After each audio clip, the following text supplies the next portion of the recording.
least I'm on time. Just in time. I don't know if you can hear that, but the clock just rang 9 by playing We wish you a Merry Christmas. We Wish You a Merry Christmas at 9 o'clock in the morning. 3 weeks before Christmas. Don't even. You love it. Yeah, it's pretty cool. Good morning, everyone. Welcome. Good morning. We did not just stumble out of bed. Some of this is a little dramatic, but we got up earlier this morning at about what, 7? Mm-hmm. Yeah, about 7 o'clock this morning. So that was 2 hours ago. The Whoopsick is here. Hello, Whoopsick. I think, I could be wrong, but I think the Whoopsick watches every single video. Mm-hmm. I think so. Every single video on the channel, I think, or at least very, very, very, very, very, very, very, very, very, very close to it. Zexto is here. Hello, Sam. Hello, Jessie, and everyone in the chat. Hello, hello. I love that avatar. He's got the Scout Trooper helmet. Oh, nice. Tom is here. Hello, all. Tom reached out the other day, and he wants to play a board game on the cruise. Tom's going to be on the cruise. Fantastic. And he wants him and his wife and us two to play a game together. And I told him, yes. I think that's a great idea. What are we playing? Do we know yet? No, I don't know yet. Okay. I'm in. Whatever. Probably Monopoly or something like that. Right. That's exactly what we're... I'm not opening that bag. No, Tom. No. Absolutely not. Vanessa G is here. Good morning. Yes, actually, morning here in Colorado. Yeah, she told me she was going to Colorado. You should check her Facebook page. She posted some rather stunning pictures of the Colorado landscape. Oh, really? With snow and mountains and trees. It's beautiful. Beautiful. Super jelly right now. My sister lives in Colorado. I wish. And they go up skiing and all the things all the time. Yeah. It's beautiful. Beautiful. Yeah. It's really good. The Whoopsick, true. I am one behind yesterday's gameplay. Boy, you got to catch up now. We'll watch it later. Thank you. Appreciate it. I think you'll enjoy it. Last night was a good playthrough. It was a very tight game. I don't want to give away any spoilers, but it was a very tight game. And there were some wonderings by the audience early on if it was going to be a loose, like we would just be able to stay in our own corners of the galaxy and all that other kind of stuff and just kind of do our own thing. But that was definitely not the case. So don't want to give too much away, but it was a good time. I think both JT and I really enjoyed it. Vanessa says, I'll be posting more later, more in the future. Excellent. So Colorado is beautiful. Very cool. Beautiful. Yeah, Colorado is very beautiful. I used to go up there every summer for it was OCSC. That was the name of the organization. My grandparents were members of this organization. It was a religious group that it was a religious conference, and we went up there every week. It was kind of like a retreat, a week-long retreat. Nice. And they had classes that you could go to, but then you could also go do all kinds of different kinds of activities like horse riding and swimming and hiking and all this other kind of stuff. And it was at a place called the Horn Creek Lodge. Nice. The Horn Creek Lodge. And it was like, I don't know what it looks like now. It might even be out of business now. I have no idea. I'm going to look that up today probably because I'm curious. But it was like this bougie. I mean, it was like nice. Loved it. That's cool. I mean, a lot of it is probably nostalgia, but it was really nice. Every year I went, I rode the same horse, a Golden Palomino, because that was Roy Rogers' horse, and so. Well, it wasn't his real horse, but he did ride. You didn't ride Trigger, and you didn't even know his name. Yes, I did. How did you not know You said Trigger? Roy Rogers' horse. That's because I wasn't saying it was Trigger. I was saying it was the same kind of horse that Roy Rogers rode. True. I didn't. She's trying to throw me out there. Yeah, it's only because he knows it. Because isn't that the one in Christmas Story? Isn't that what she says? What is the name of the Lone Ranger's horse? Is that Lone Ranger's horse? I'm getting that this. was Silver. I know, Silver. No, you didn't. I do. Hi-ho, Silver. Away. Yeah. Away. Yeah. You didn't watch any of these shows. I did too. You're too young. I am attacked. And I am offended.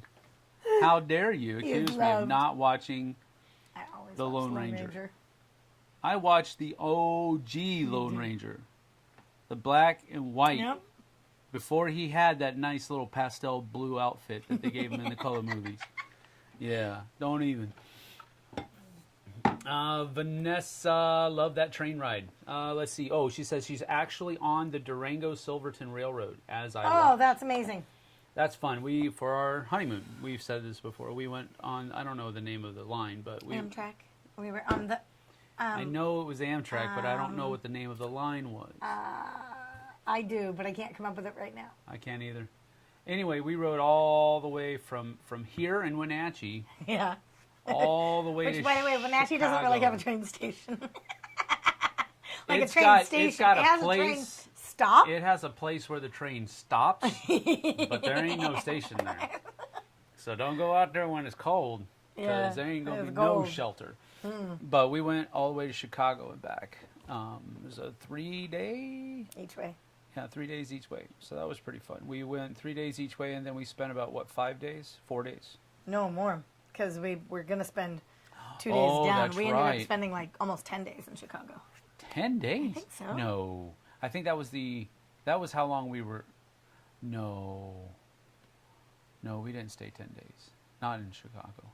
I mean, we did do a bunch of stuff in Chicago, so I wouldn't be surprised if it was. We spent 7 then. But that seems like it. Yeah, I think it was 3 down. Because I think it was...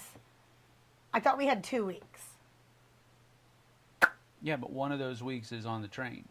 So we probably spent about 5 days all together. Because I don't think it was a full 14 days that we were gone. Right, maybe. It was like it I don't spanned remember when 2 we weeks. came back, but I sure remember when we left. Yeah, that was that's amazing. True. Yeah, that was like 2 days? No, No, the the day day after. after. Yeah, The the day day after after we were our married. wedding. Yeah, the day after we were married, yep.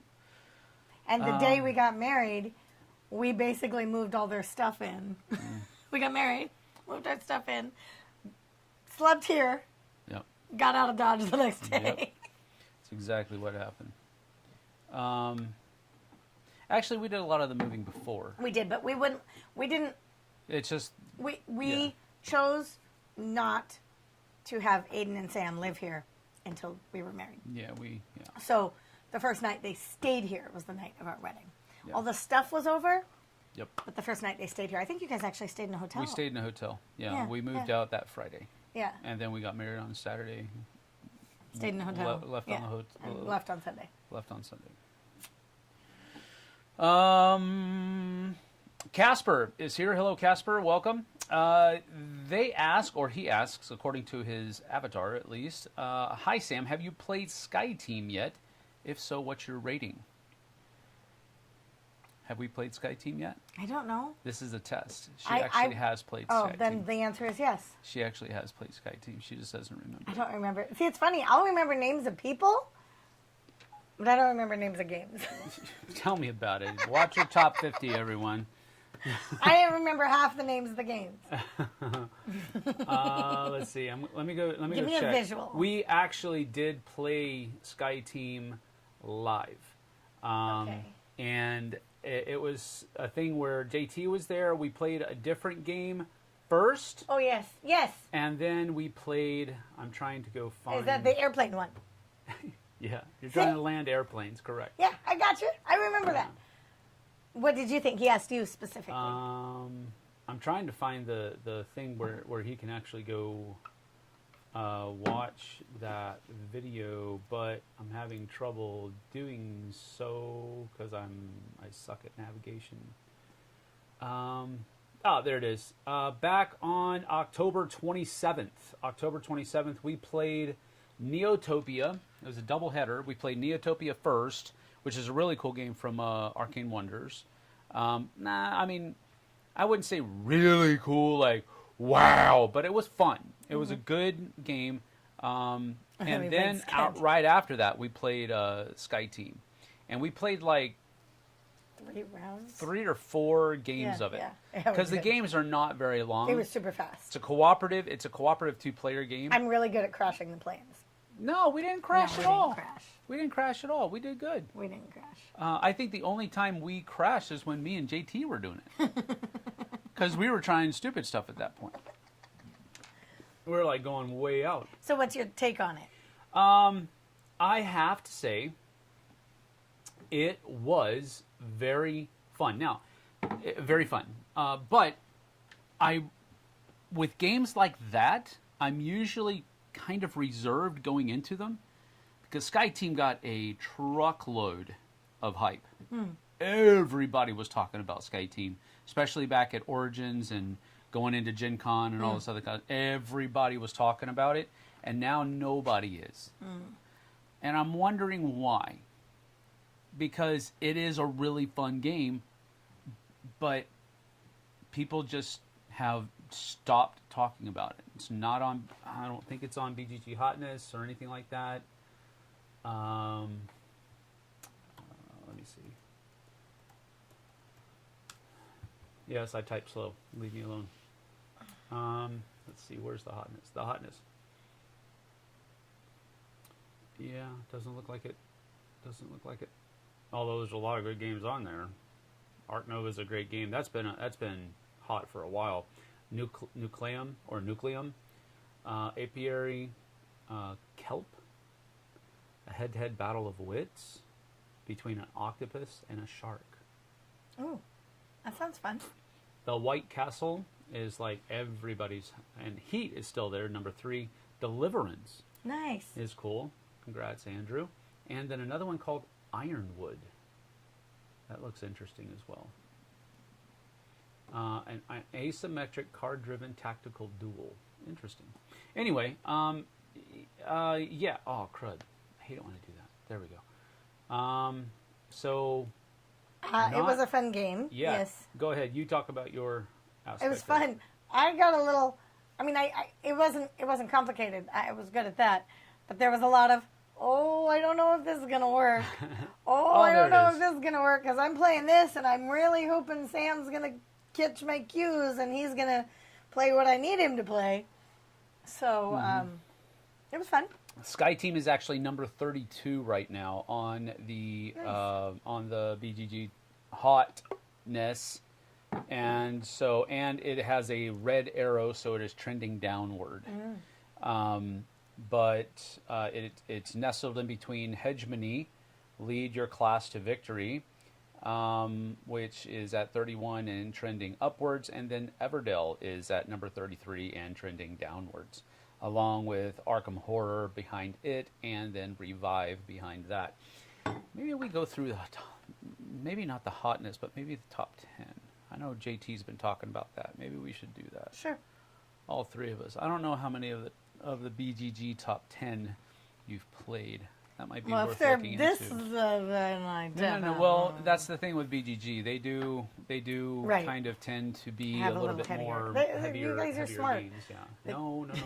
It's not smartness. It's just a matter of liking. So, have you played Sky Team yet? Yes. If so, what's your rating?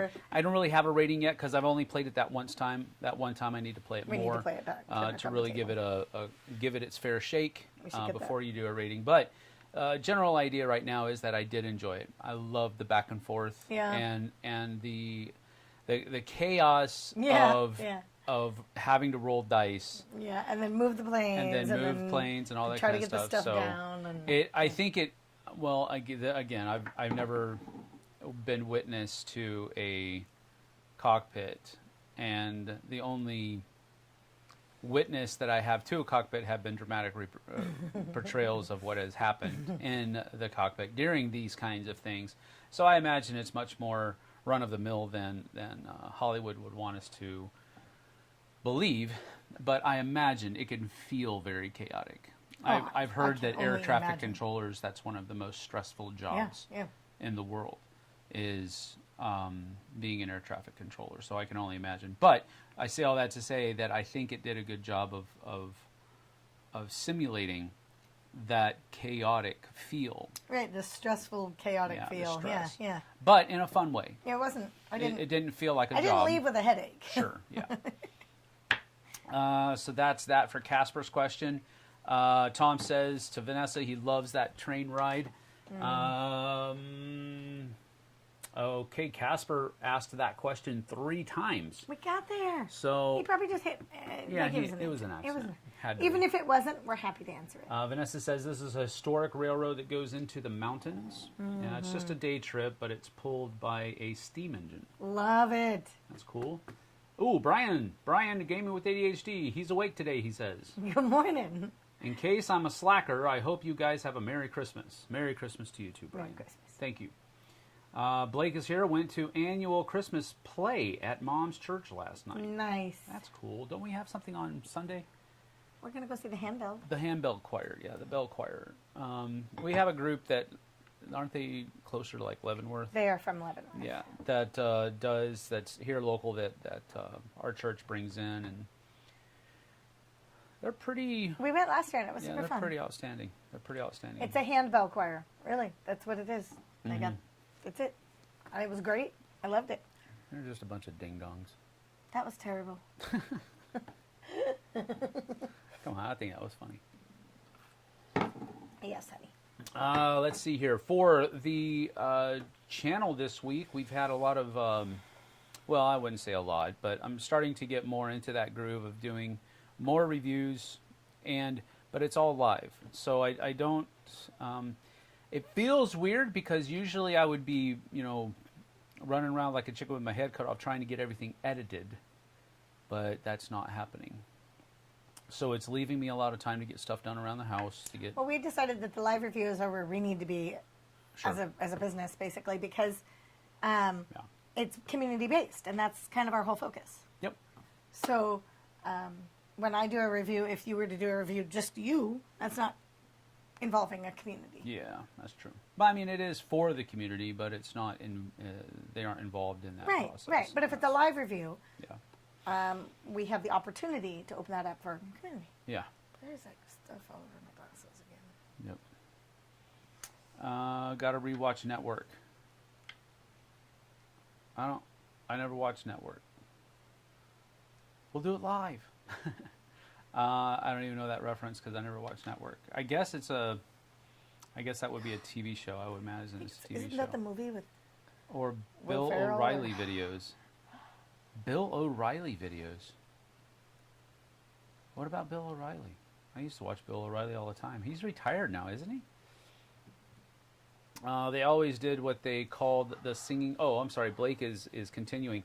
Okay, so going back to his annual Christmas play at Mom's Church last night, this was new for my mom's church this year. For 75 years, they always did the same thing, but this year it was different because several people retired. Oh, dear. So it was the same the same people for 75 years? Is that what we're implying? It could be. Oof. It could be. Or that the people were in charge had retired and they made it a little different. Maybe so. They always did what they called the singing Christmas tree. Love. They had the choir up in a Christmas tree, but this year they didn't do that. They did a Mary Poppins Christmas. Ooh, nice. Mary Poppins.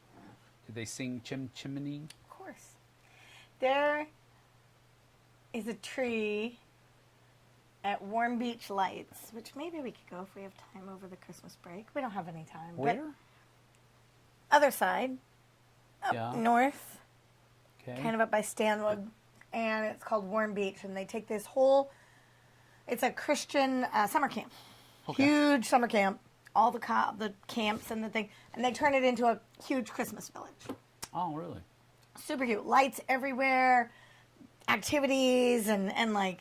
But they have a Christmas tree. What is it? It has a name. I don't remember its name. But it's totally animated. Totally like moves and responds and dances. Creepy. But yes. kind of. But there's somebody watching from behind a screen. Even more creepy. So they're like, hey, I really love your red hat or whatever. And super creepy. You get to like talk to the Christmas tree. Yeah. See, animatronics, that was creepy. No, but it was like... animatronics are creepy. It's not bad. It's like, I can't remember his name. He has a name. The tree. It's like Bruce the Spruce, maybe.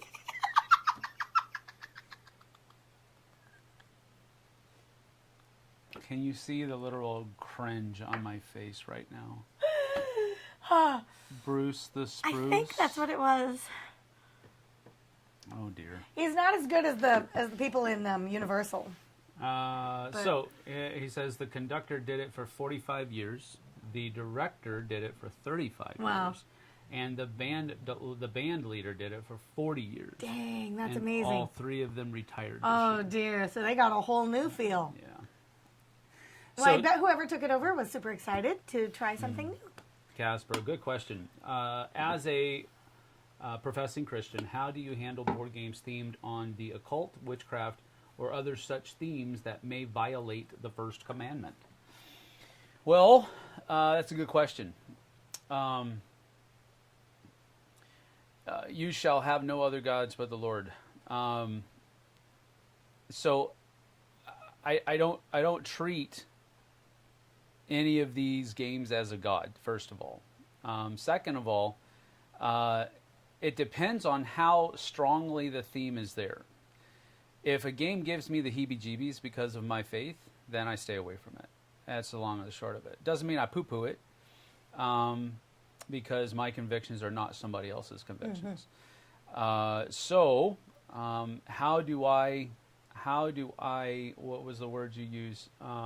Proclaim. How do you handle board games themed on the occult and other kinds of that may violate the first commandment?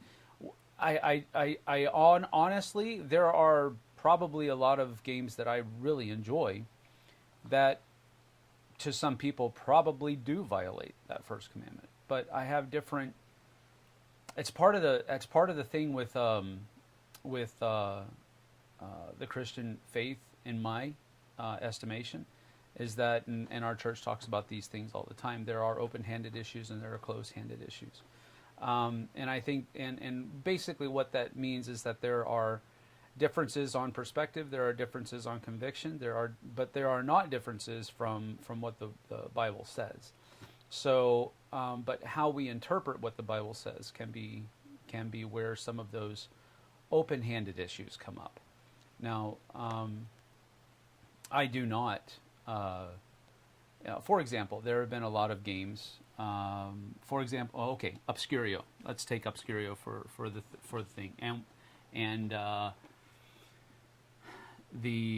another game that's very similar to it, Mysterium. Mysterium is probably closer to an occult-ish theme in that you're doing a seance, basically. And you are basically, the theme of the game is that you're communicating with the dead to figure out who was the one that murdered the person who was dead. I may be getting a couple of details wrong, but I'm pretty sure that's what the theme of Mysterium is. You're communicating with the dead to figure out who the murderer was. So that always kind of didn't sit well with me. King Saul got himself into trouble doing that in the Old Testament. So that's always not sat well with me. Did I dislike the game? No, not really. I didn't dislike it. But along came Obscurio. And Obscurio is a game where you are communicating with a magical book. And that magical book is trying to find its way outside of a library in which it has been stuck all of these years. And so it's communicating with you, this book that's magic, and so that you can help it escape the library. So which of those themes? Well, first of all, I like Obscurio better, mechanically speaking. I like being able to give more clearer clues as the clue giver. I don't like basically taking a Dixit card in Mysterium and saying, something on that means something. And the person is like, say what? I have no clue. You're like looking at, Vincent van Gogh piece of artwork trying to figure out a clue from it. And it's like, maybe it's this. Wrong! Okay, it just wasn't as fun to me as Obscurio was, because in Obscurio you can take the same kind of artwork, but then you can take these little dials that are magnetic and actually use them to point to the aspect of that picture that you want to give the clue for. And then there's also other things where you like take filters and put them over there's just a lot of cooler mechanisms for me in Obscurio, and it's much more fun just on the mechanical level. But then on top of that, it's not themed with a seance. Mm-hmm. It has this fantastical theme of a magical book that's been trapped in this library and it's trying to get out. You're not conversing with the dead to try to figure out who killed them. This book is giving you clues as to where it is so that you can find it and get it out. So to me, that explains the difference. Now there have been other games that have been like you have to put all of these, you have to like construct all of these different potions and stuff like that, and so that you can make these spells, and then you have to actually it's actually a mechanism in the game. It's part of what you actually have to recite those spells. Oh yeah, see, that would feel weird. To get to score the points. As you score the points, you have to recite those spells. That's pushing it for me because that's just not something I'm going to enjoy. Right. And I think that's just pushing the theme too far. Is it thematic? Sure, yeah, it absolutely is. But I'm not comfortable with that theme. All right, so it just depends. In one part, it depends on how deeply rooted the theme is in the game and the game's mechanisms. And then on top of that, it has to depend upon what the theme is and how pointed it is. So I hope that answers the question. How do I handle it? I'm not gonna put out here a formula for you that says I do this and I do that and I do that, because that's not how it works. It's very personal, and I think it has to be personal for every person that's out there. And I don't want anybody to say, well, this is what he does, so that will be okay for me, because that's not necessarily the case. If I can venture into this just a little bit more, the Lord works with us each individually, and He works in and through us individually. So for me to say that, let me take another aspect, and again, this is probably not the best progressional answer, but let me take another example. For example, drinking alcohol. I don't drink alcohol. I feel like I shouldn't drink alcohol, but that doesn't mean that I know a lot of people that I would consider really good Christians that don't have a problem with drinking alcohol. Now they guard themselves and they don't go out and get drunk, which is way far down the road for me. I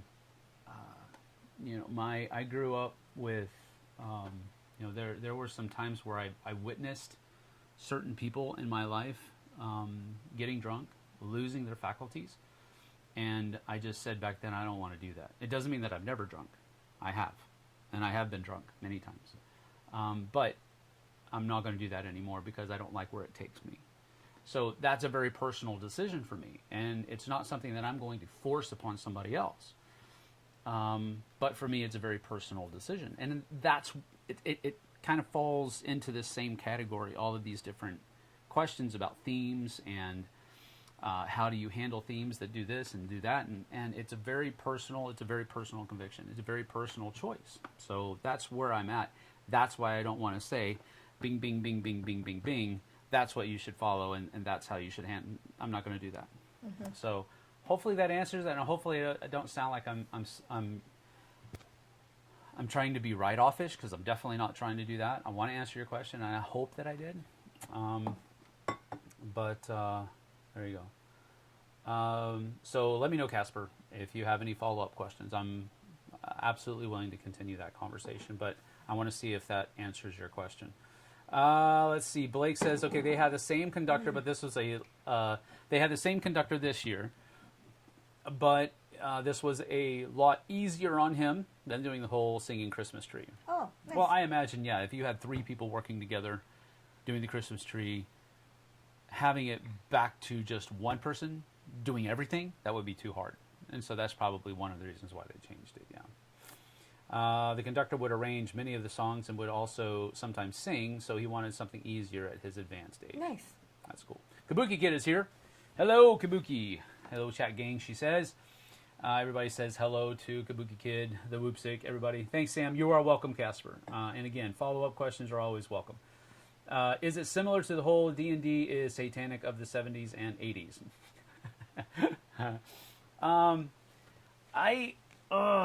Gee whiz. That was definitely a thing. It was. It was definitely a thing. But my thing about that is I think it was more... I think it was more politically charged. Who was it? Al Gore's wife, Tipper Gore. She was like at the head front. She was like at the I mean, she was going after everything, and it was all about censorship and all this other kind of stuff. And she was going after music and all kinds of things. I guess that was adjacent to the whole D&D thing, but again, it really has to do with how seriously you take the theme that is there. And I don't want to also sound naive, because I know I strongly believe that there is a spiritual battle that's being waged behind the scenes that we can't see. And I know that happens. I know that that's there. I believe so strongly. I know. Okay, so I'm not naive. So that's why I try to listen to that inner voice. And if something makes me uncomfortable, I usually try to stay away from it.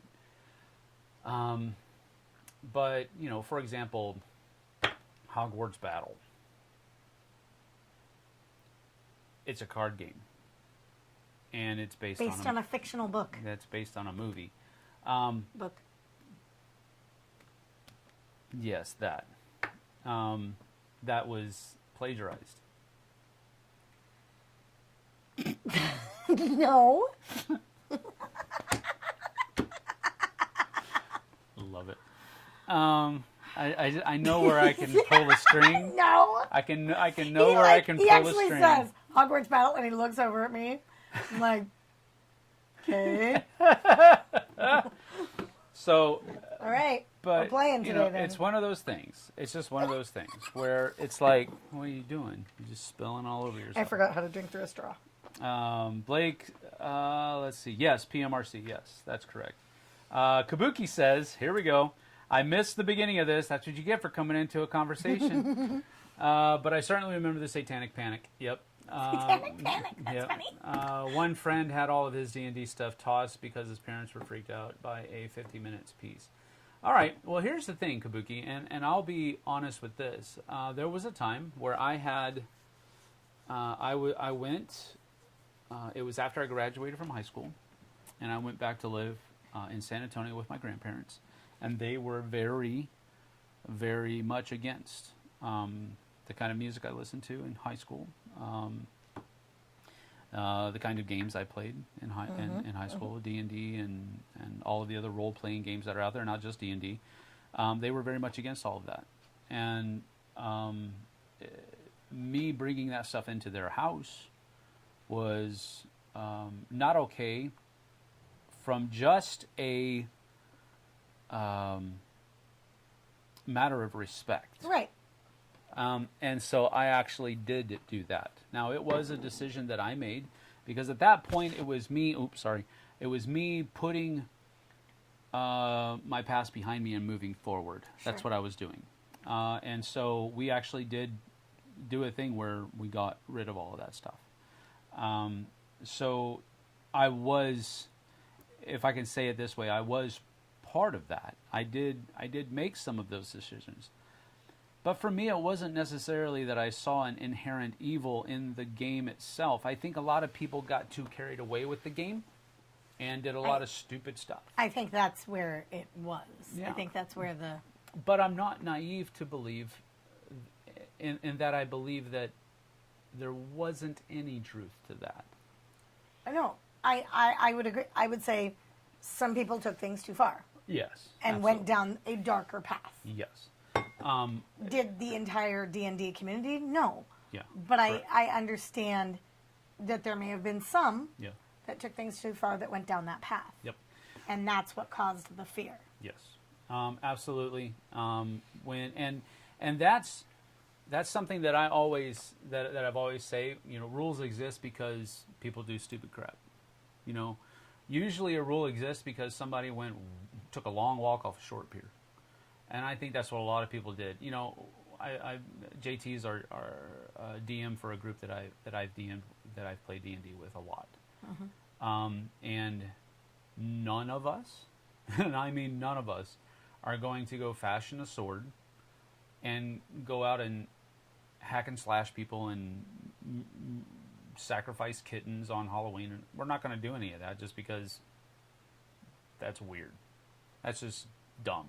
Why are we doing it? Because we like fantasy realms. We like, and I'm not talking about the IP fantasy realms. We just like the realm of fantasy, using our imaginations and in these storylines. And you know, all of the arguments that were about, well, that's escapism. You're neglecting your real life to live in this fantasy.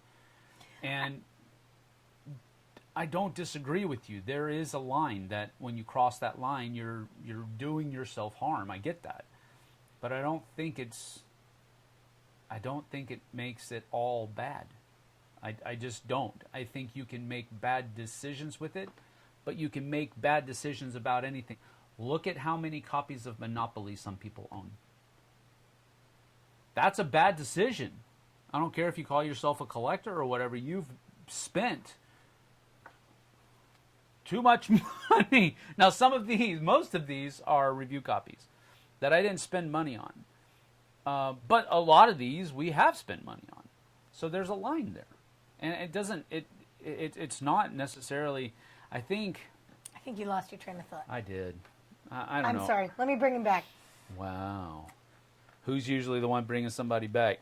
You. Yeah. He's always he's the rock. He's the one who gets me. But it's the thing where, you know, it's just, you can do, evil can be done in any situation. It's not just a particular theme, a particular circumstance or context. Evil can be accomplished in anything, almost literally, and that's part of the thing that I think sometimes Christians forget. Satan is not going to parade himself around as evil. He's going to parade himself around as a angel of the light, so that he can deceive people. And I have a hard time believing that. Now he can use anything to deceive anybody. He's not all powerful, but he is powerful. I don't know. I'm off my train of thought. I tried to tell you. Yeah, I know. But anyway, typical rock music, yeah. Blake Cavney says he likes the answer. It's the same with music. Like, I'll give you an example with PMRC hearing before Congress, which dealt with music ratings. You had Dee Schneider and John Denver both testified. Yeah. I mean, it's like you had Dee Schneider, right, like the epitome of what would be considered evil. Right. And then you had John Denver, right, like the epitome of homegrown USA right. folk music, and they're all both saying the same thing against the same. I mean, it's weird. Anyway, led to the explicit lyrics. They're both Christians, but follow it differently. Yeah. Did you know that? Dee Schneider was a Christian? I knew that. Alice Cooper. That's cool. Even. That'll blow your mind, won't you? Go back and look at some of the stuff Alice Cooper does. He's a self-professing Christian now. And I don't think, I usually take with a grain of salt those kinds of things because I don't know the person. So I don't want to say, hey, yeah, he's a Christian, but Alice Cooper professes, and there's a lot of videos out there where he is actually talking about his faith in Christ. And so anyway, that's interesting. But anyway, it led to the explicit lyric stickers on albums. Amusingly, the side effect of that was increased sales on those albums. Yeah, absolutely. Of course. Look, this one has that little white sticker, explicit lyric. I'll get that version instead of the regular version. doesn't want me to buy that. I'm going to buy I'm that going to buy one. the explicit lyrics version. Many of the senators tried to say that Dee wasn't a true Christian, and that's, again, that's the exact opposite of what I'm trying to do. I don't want to say that he is... Or isn't. That's not for me to say because I can't see his heart. Yeah, that's not up to you. But all I can do is take him at his word and that kind of thing. So there you go. Tim Hunter, Books of Magic. I don't know that. Neil Gaiman. What about Neil Gaiman? Is that a game I know? Is that a thing I know? No, it's an author. Come on, bookworm. I need to see the name. Neilgaima. I thought you were saying Neil, and I'm like, I don't know Neil. I haven't read. Okay. I haven't read his work. I look at it as to what side you are playing. If you are good fighting evil, then in my mind, I'm on the side of right. We like several of Cthulhu-based games, but we are battling the monsters. Yeah. That is one of the things I look at. Mm-hmm. What is the focus of the game? And again, I'm really trying to stay away from this kind of thing, but in my mind, one of the things I look at, what's the focus of the game? Is it glorifying the bad dudes? Or is it representing the struggle of good versus evil? That's one of the things that I look for. Anyway, what else are you going to do if your grandparents are like that? Well, it was a decision that I made. It was not a decision that they forced me to make. So I want to make sure that's clear. They were not, putting me under their thumb, but they supported me in the decision that I made to not forget, but to leave behind those things that were behind and move forward. Puts down box of kittens. All shucks.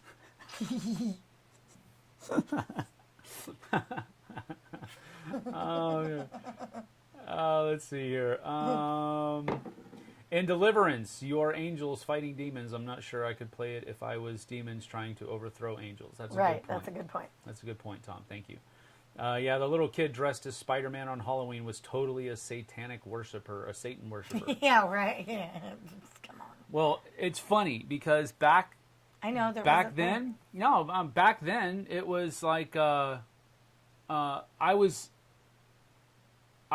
took part in Halloween, but I was dressed up as like a pumpkin one year. And I was always a bigger kid. I don't want to go as a pumpkin. And when I wasn't a pumpkin, I was a clown. Clowns are like they're like super creepy and evil. They're used in horror settings now. It's like 6 of one, half a dozen of the other. Monopoly. Is Monopoly always a bad decision? Yes. I think so. Got to go to work. See you later, Blake. Thanks for being here. He's probably not here anymore. Love Alice Cooper. Saw him live a couple times. Super fun show. And yeah, he is actually a really good person. He is. Well, hello there, Terrier Halo says. Insert curious but brilliant question here. Tim Hunter wrote the Books of Magic with the character Tim Hunter, which is commonly referred to as Harry Potter before Harry Potter. There's a lot of books. It's a common theme. Okay, now I'll read them. Interesting. All right, I'll read them. Tim Hunter, the Books of Magic. Terrier Halo says, I have a question. If you were in a duel of life and death against a Sith Lord, I would lose. What color would your lightsaber be, and what would be the theme music during the fight? Dun, dun, dun, dun, dun. No, that's the bad guy's music. I would die. No. It's not asking. He's not asking about what would be the outcome. No, I know that. I'm just saying. What color is my lightsaber, and what's the theme music? My music would last like 2 seconds. It would go dun dun. That would be done. That would be my theme music against me against the Sith Lord. You wouldn't know what your lightsaber color is. No, I wouldn't even. It would just go. It would go, and I'd be like done. Done. In fact, speaking of that, I tried to use the Force this morning to get our baby Grogu on top of our Christmas tree. Oh yeah. And it was a challenge, and I couldn't do anything. And I was like, we'll have to show that. We'll do a little short before we head out for the day today. But what color would my lightsaber be? It would be green. Mm-hmm.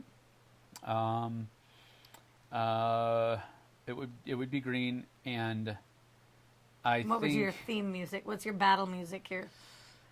Anything written by John Williams, but mine would be dun dun dun dun. No, like I'd be like dun. That would be. I don't think it would be that. I think it would be something like the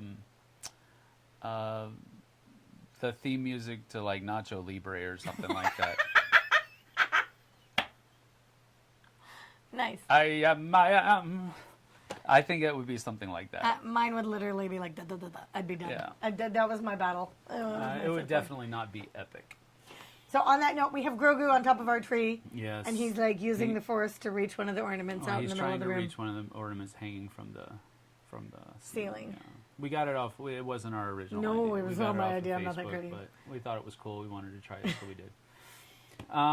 So Kabuki Kid said, Wizard Teen prophesized to be the best ever. Oh, going back to Tim Hunter. Yes.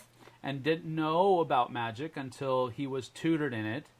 Had an owl sidekick, wore round glasses, even had a scar. Nice.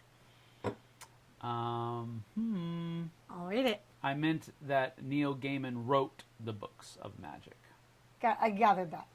Green and Duel of Fates, Terrier Halo says. Oh, yeah. See, then you'd have the classic music. No, mine would just be dun dun dun dun. You're done. I just got a resin 3D printer. If you had one, what game accessory would you print? Oh, nice. I would be printing box inserts for games that have crappy ones. That's what I would be doing. Because that's kind of a pet peeve of mine. I like having an insert that holds everything and keeps everything instead of having 15 million bags in a box. I really. He doesn't love that. It's an alternative. It absolutely is an alternative, and it's inexpensive alternative. Those box inserts that are sold by other companies are super expensive. You can buy a game, sometimes 2 other games, if you just pay the price of those box inserts. So there's that. There are good companies out there, and they make good things, but they're expensive because it's a luxury item. So. That's probably what I would be doing. If I had a 3D printer, I would be printing box inserts. Kabuki Kid said, read the Books of Magic, really great comic graphic novel. Oh, no. Read. I will. That's the problem with the English language. Read or read. Is it past tense or is it read the Books of Magic graphic novel? Okay, I will. Terrier Halo says I would watch that fight. Sam's fight with Nacho Libre music? Yes. Yes, I would too. Maybe a Theocracy song. Yeah, I could see that. Or maybe a Sabaton song. Sabaton is kind of my jam. I wouldn't even recently. get 3 notes in. Yes, you would. If you were fighting a Sith Lord, you're a Jedi. If you're I'm not you. fighting a Sith Lord, I wouldn't make it 3 notes. If Ezra Bridger... Maybe we can get dun dun dun dun. There we go. I got 4 notes. If Ezra Bridger can hold his own against Darth Maul and Vader at one point... Yes. You could probably do I could okay. not. Could not. Sorry. We could probably do okay. We would make it. Oh, I don't think about We'd that. make it 10 notes, not just 5.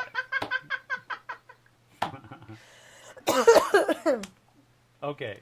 The Kabuki Kid says, "LOL. I have read them, and I do recommend to read them." Done. There you I will go. do that.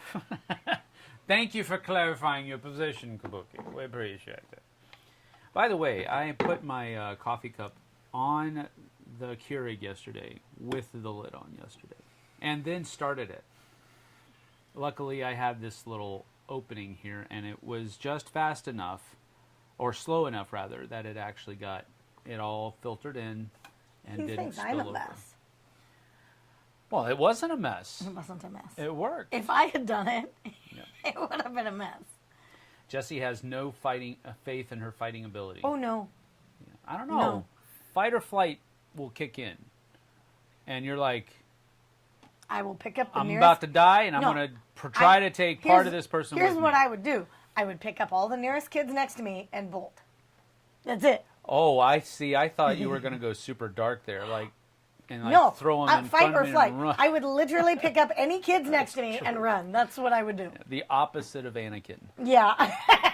I would not fight. Oh, no. Yeah. No. Yeah, no. It depends.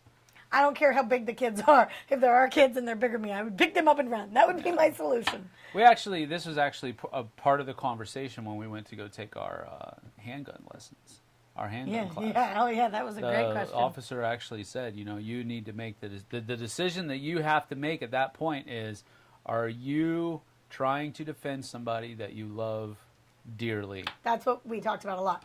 Yeah. That you love dearly. Yep. That is really the only point we should be using our things to defend. Yeah, because that's important. Love dearly. Yeah, it's That person I love dearly. yeah, because you don't know. Not that else person that's being going attacked on. in a mall or not, Yeah.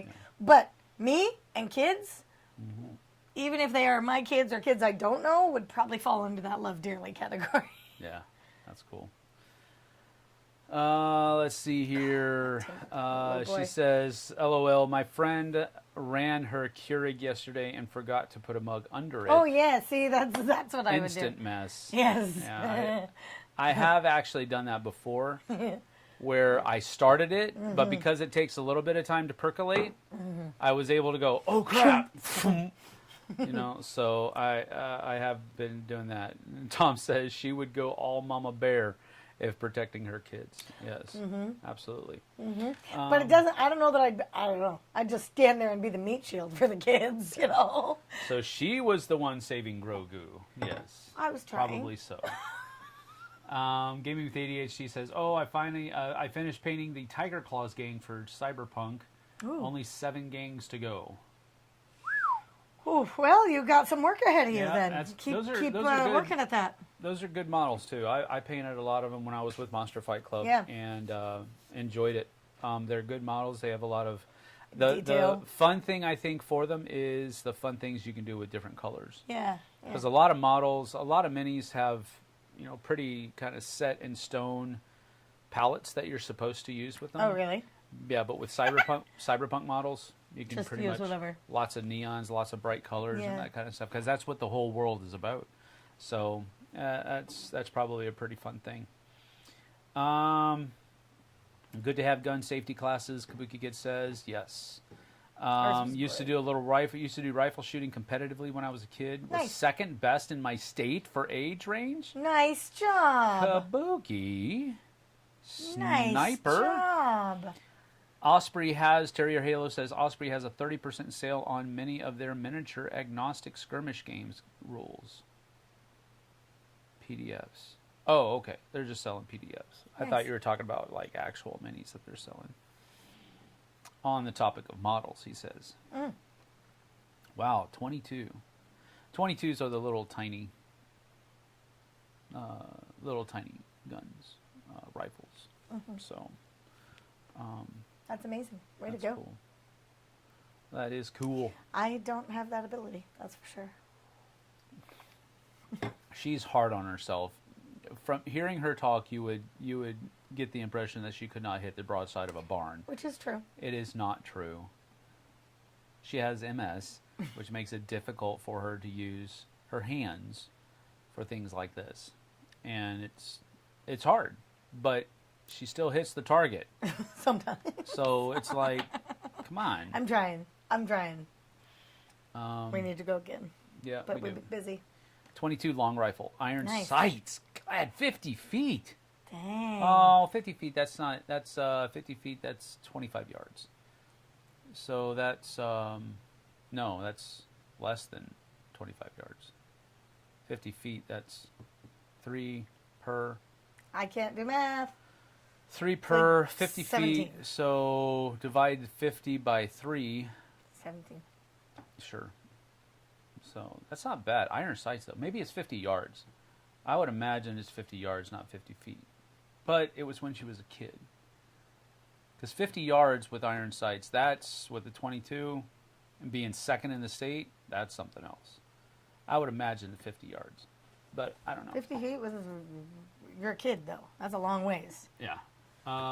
Terrier Halo says, I like those games talking about the Osprey Nice. skirmish game rules because I can use any models that fit for them. Oh, that's Used models from Journeys of Middle-earth and other board games in them. That's cool. nice. Yeah, the bullets were like 2 inches.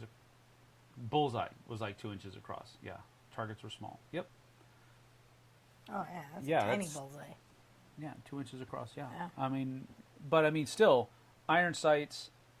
Maybe 50 feet is right. I don't 50 know. feet, but you're hitting we, this. We usually, I That's get amazing. it. I get it. Yeah, aim small, miss small. He keeps telling me that. Aim small, miss small. And I'm like, I'm just trying to hit the target. If you aim for the button, you're gonna hit the chest. I don't hit the button. I don't hit the chest. I might hit his knee. You're gonna hit it. I don't know. We need to work on that with me. But it's okay. Yeah. Yep. Adults did same range and targets. The bull is entire target. The bull's eye is that of is Yeah. in the center of that Right. bull. Right. Okay. So wait a minute. She would have a 2-inch bull Yes. target, and then the bull's eye would be in the center of that 2-inch target. And she's amazing. From 50 feet away, that's pretty cool. You could be 2 feet away and I wouldn't be able to hit it. High school rifle team. Nice. go. Tom said he Stop. was on this high school team for a year. Grades precluded from it for more than 1 year. Oh, Tom. I was not a good student, High so school I rifle wouldn't have been team. able to do anything. Yeah, I wasn't a good student either. Okay, well, we've been here for about an hour chatting, so let's go ahead and open some games. These are some games that I have on my table that need to be reviewed, and we haven't even opened them yet. Okay. So there is So that. this one has 2. We do 2? Actually, that one probably has 3. If they No. all have the same basic name on This them. one has 2. Oh yeah, let's use this. Just do one of them though, because they're both the same game. Just 2 Oh, okay. copies of the same game. Cool. This is a game that I picked up at Origins. Did pay for it. It's not a review copy, and I picked it up. It's called Mind Your Business. Mind Your Business. And this is from Envy Born Games, the guys at Love Thy Nerd. We actually had a couple of guys working at his booth. He's Nice. a really great guy. Nice. And he's a small publisher. Works his butt off to make a pretty fun game. Nice. And he's showing it up and that type of stuff. So I wanted to get to this. There's just been, I wanted to get to it sooner, but it's got some pretty cool stuff in it. So we're going to open it up and get down to this second angle down here. Hopefully it is, yeah, it'll be good. So here we go. Unboxing. Back when ammo was cheap, I remember spending $1.50 for a box of 50 rounds. We don't have that ability right now. $1.50 for 50 rounds. My goodness, it's like, I have a 22. yeah, it's 22. That we We don't need to get into it, but it cost a Christmas fortune. small fortune, but yes, Christmas fortune. So this is Mind Your Business. It is basically just kind of a. Let's just dump all that stuff out for a minute. So you have this thing here. Make sure it isn't underwear. It isn't. It isn't underwear. All right, so you have this grid, basically. All of these different things are set up in a grid, and you're going through, and you're trying to, all of these cards, rather. Where are the thing? There it is. All of these cards are different pieces or rooms within the mine. And as you're going through, you'll have different things that are set up like these two. This would be the end, or rather this might be an end of that pathway there. And then you have this pathway continuing over this way. And then this path, well, this might not work right, but you kind of get it. Maybe you have a pathway that's like this here. So you have all of these different rooms, and you're just basically trying to, and again, I'm going off of the just brief explanation that he gave me at the booth back at Origins, so it was quite some time ago. But you get the idea here. There are different things that you as the goblin can do. You can rotate the goblin's card. You can move the goblin one space. You can gobble the longest resource chain originating from the card. You can hunt. You can move the goblin one space toward a certain direction. You can call things, rotate adjacent matching resources. You can swap different cards and all that kind of stuff. Super cool. And you're just basically trying to score a number of points. I can't remember the number of points. Real quick here, undo those while I look through this. Get to the point of the game here. This is really Whoever has the largest pile of treasure will win the exclusive rights to the mountain. Can you shape the spoils and all that kind of stuff? So the aim of the game is to collect as many resource cards as you can, and accomplish this by forming chains of matching resource cards in the mine. Players will alternate taking turns in the game to end. The player who received the star card will go first. And there's 3 different types of, there's coal, there's gold, which is like this right here, and then there are gems. So those are your 3 different kinds of things. So it's a really neat game. It spoke to me when I was there taking the, getting the demo. So I picked up a couple copies, mainly to support the guy. Yeah, because I thought he did a good job. I liked the artwork. It's kind of let's play. Kind of campy artwork, but still really cool. And I just thought it was a cool thing to do. I bought a couple copies of the game so you could play it with more players. Oh, nice. Okay. But it's pretty cool. That is Mind Your Business. It is a 1 or 2 player game. And then you can have, but this asterisk there means that if you have 2 copies, you can play it with more. Nice. More than 2. You can play with 4. And then 30-45 minutes, ages 14 and up. Game design is by Art Casey.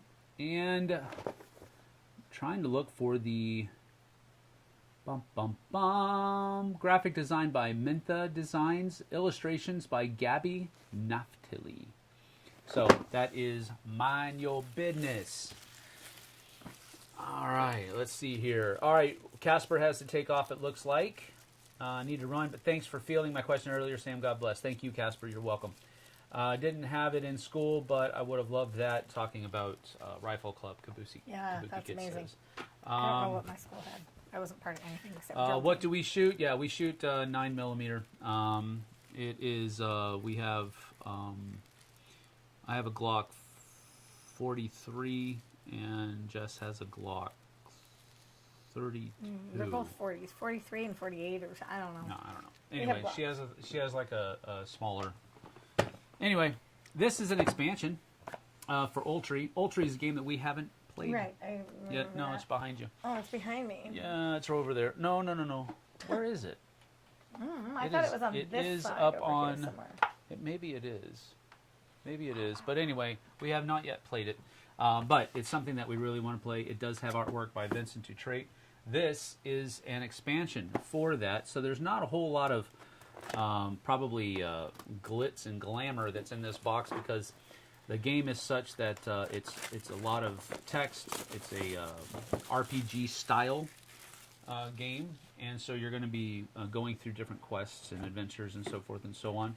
So you do have this. This is the Undead and Alive expansion. So a lot of the cards just have a lot of different text on it. So it's different decisions that you have to make, and so forth and so on. So that's all that these cards are. Then you also have some smaller cards here, but this is just an expansion for the game. All of the glitzy pieces and stuff like that are actually in the base game box that we've already opened as an unboxing. So you'll have to hunt for those and show it off. But as you can see, his artwork is just up at the top, and I mean, even that artwork just looks really cool. But anyway, there's a lot of different things here. These are all different. Looks like effect cards. Paranoia. What is that word? Asthenia? You lack energy? Interesting. Anxiety, weakness, numbness. So these are all different kinds of dizziness, cowardice, vertigo. These are all just different kinds of Ailments. ailments. There you go. That's the word I was looking for. Thanks, son.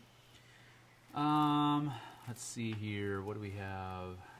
More cards, but let's go ahead and get it open and we'll see what it's like.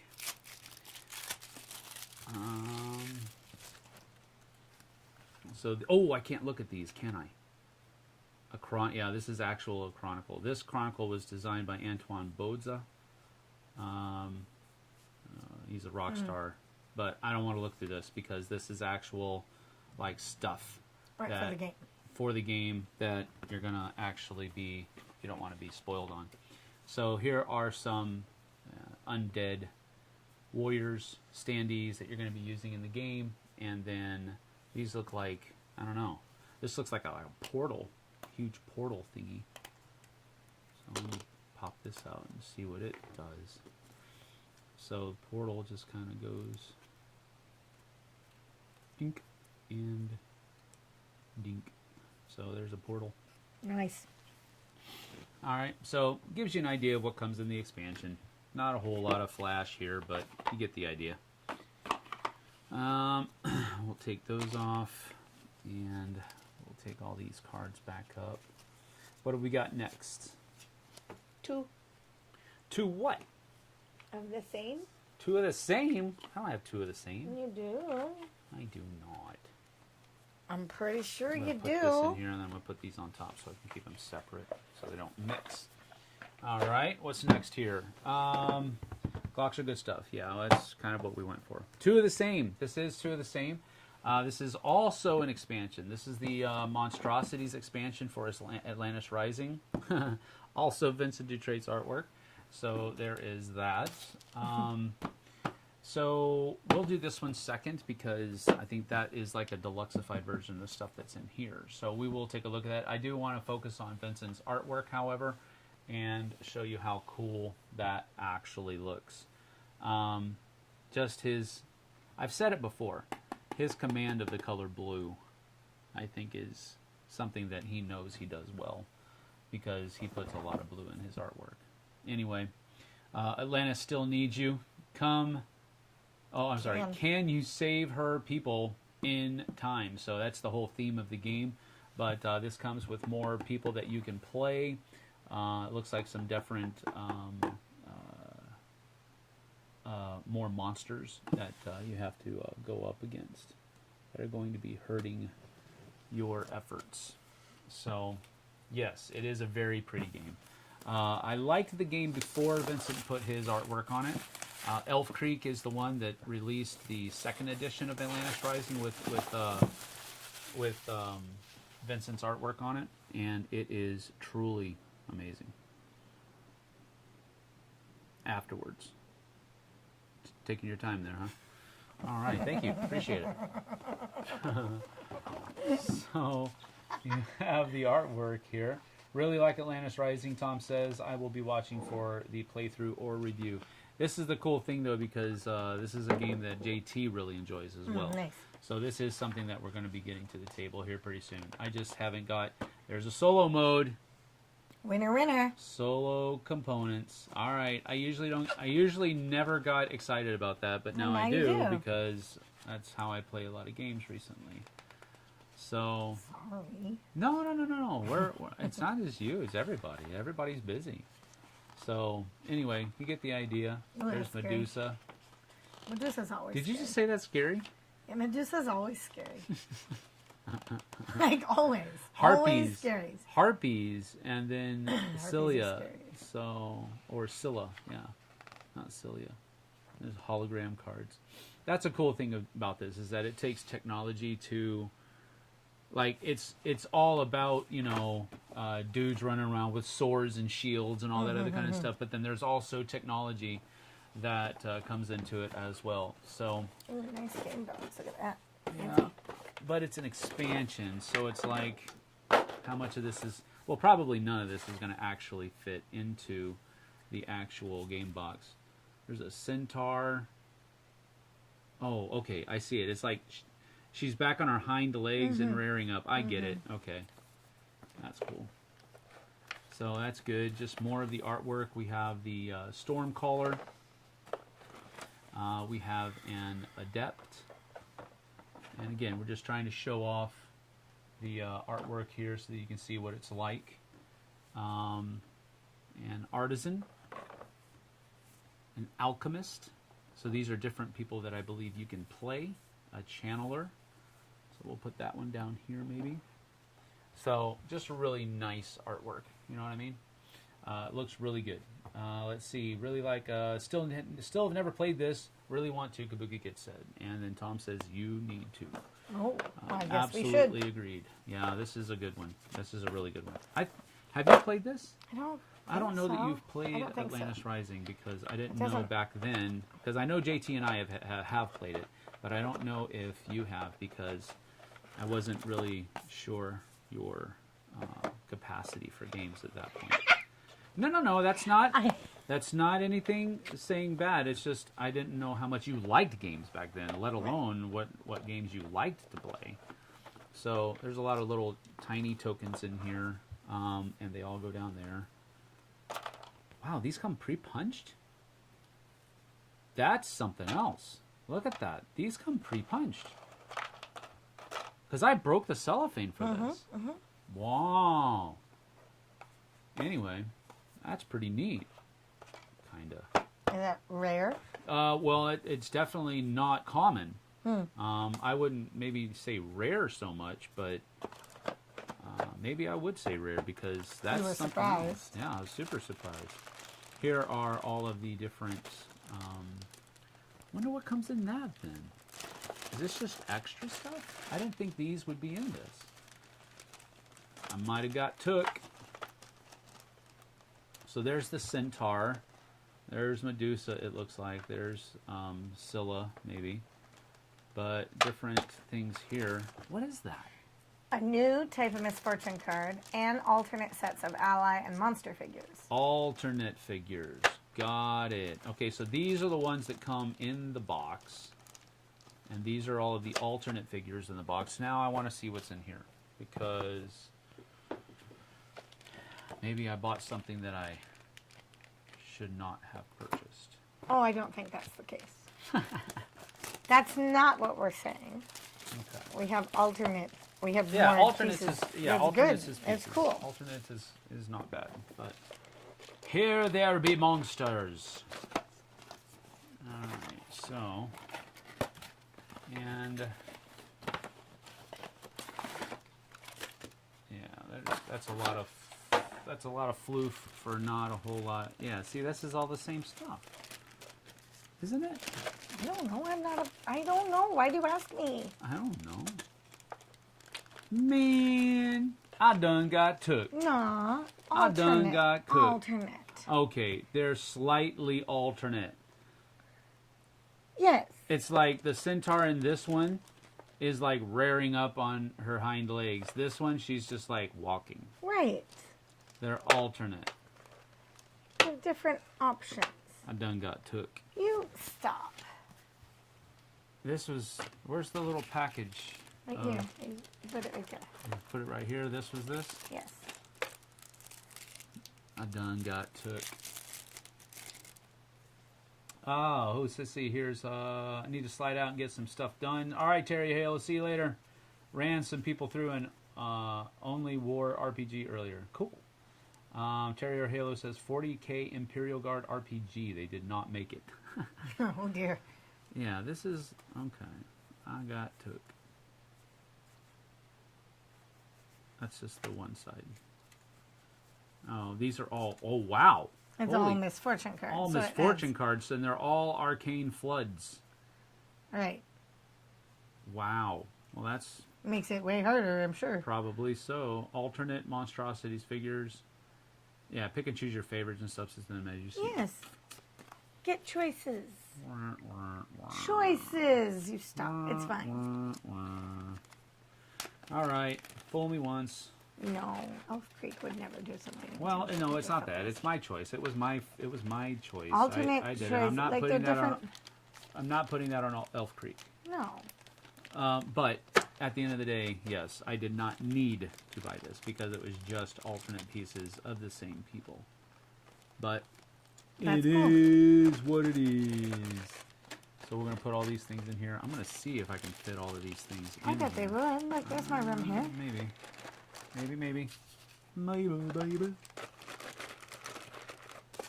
Silica gel, we don't need that out. Gotta throw that away though. And because these cards go up here like this. So I am still looking forward to this, you know, whatever about, you know, alternate pieces and all that other kind of stuff. But this is something that I'm looking forward to getting to the table because I do really enjoy this game. So yes, and indeed. Nice. And that goes back in here. It is a good box. It is a good box. And it is a good insert and everything. So that is the monstrosities. That's all. That's it for unboxing today. So we'll go back up here. Let's see. Man. What else have we got going on today? I am going to a... Sam's going to go play some games. Now, I told him to. you could come with. I could. But then they have to come home and have dinner and stuff. Like, somebody has to be here at 8. Like, we have to... It's up I don't to know you. how long he's going to be gone. Yeah, I don't But know he's going to either. go up to... Camas Meadows. There's a Camas Con that's going on today, and it's free of charge. That's not why I'm going up there. I usually want to go up there whether I have to pay to be up there or not, but we actually have nothing to do today. Well, she told me to go. I'll put I it did that way. tell him to go. I said She you told should me go. to go. I was on the fence because I know that Dante's performing at a High school basketball game. game. Football season is done. Now we're in basketball season. He's just performing in the band. Yeah. So I'm feeling a lot of mom guilt because part of me is like, I don't really need to hear you play at every game, Yeah. every performance. But that would be like me saying, I don't want to see your basketball game because I've watched the other 6. Yeah. And that doesn't feel fair. All right. And so it'd be the same if my child was an athlete. Sure. If he's in the basketball game, I'd be there. And I was going to go. So I feel like I should go. Neither of us really love basketball. Oh, I hate And basketball. high school basketball is a bit more of a challenge. I will be absolutely honest about that. I do not like basketball at all. But It I is like my to hear them least play. favorite sport. But it's hard because if your child is an athlete, every game is different. Yes, If your child is a musician playing in the pep band, we're playing a lot of the same songs. over and over and over again, multiple times. So I'm feeling a little bit of mom guilt. Like, I Do I told her have I to would go. go? I actually told Brian first. yes, we have a Can't basketball go. game. We have a basketball And game. I said, Can't go. don't. And Just she go. was like, Go just go play. So Here's the thing. Basketball season lasts another 3 months or something, so I'm sure we're going to have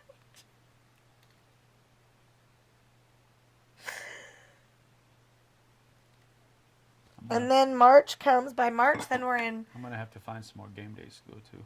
Yeah, you might. No, I'm not gonna do that. Anyway, But Sam's gonna go play, I JT's think. gonna come over here at about in about 45 minutes, and we're gonna record a couple of top 10 lists, and then we're gonna head up there together. I always do like to take a wingman if I can. It's just gonna be a bunch of dudes up there, but probably I don't know. I haven't been up there in like a couple of years, so I don't know if I don't know what the demographics are like up there now, but I know there's going to be a lot of dudes up there. I'll put it that way, at least generally speaking. So, but I do like to take a wingman wherever I go, just so I think that it's- there's a little I bit think of it's- accountability there. I think it's a good choice.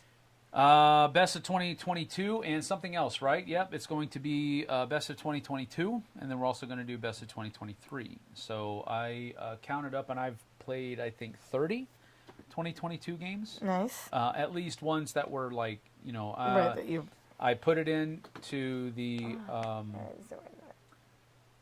thing on the search engine on BGG 2022 games, and then I clicked the board game ranks, so I ranked them according to how they're ranked on the thing, and then I went through 10 pages at 100 copies, 100 games per page.